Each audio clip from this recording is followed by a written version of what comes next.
Tayo improvise na tools. Yan. Bali ito mga boss yung wineldingan ko lang ito mga boss. Ito yung jack ng sasakyan. Tapos wineldingan ko ng sprocket. Yan, kabilaan. Tapos yung ito, ginawa ko ng ng socket. Pero hindi siya naka-welding. Bali hinati ko lang yung pinakaano niya. Tapos saka mga boss. Tapos gamitan natin ng power tool para mas mabilis. Yan. Yan, ganun mga boss. Yan, oh. Yan. Yan po mga boss. Ang tatak niya mga boss, laking bagay yung yung metal side na ginagamit para mabilis ang trabaho. Yan, oh, sprocket, nagawa ng kadena para hindi masabit yung yung natin mga boss. Ito, yung sa kotse. Yan. Yan, nabili natin sa junk shop. Kaya na natin mga boss. Yan.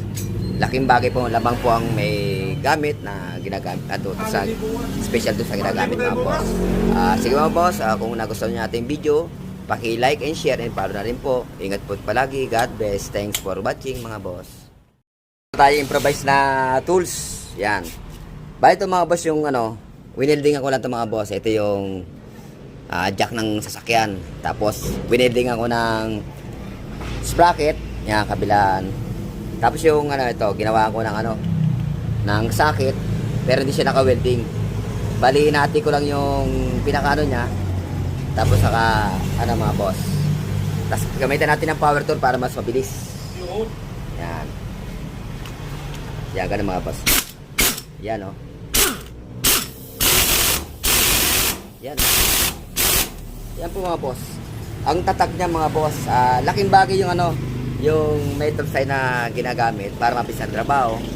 Yan, oh, sprocket, nagawa ng kadena para hindi masabit yung yung natin mga boss. Ito, yung sa kotse. Yan. Yan, nabili natin sa junk shop. Kaya na natin mga boss. Yan.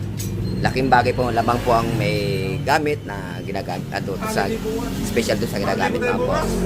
Sige mga boss, kung nagustuhan niyo natin video, paki-like and share and follow na rin po. Ingat po palagi. God bless. Thanks for watching mga boss.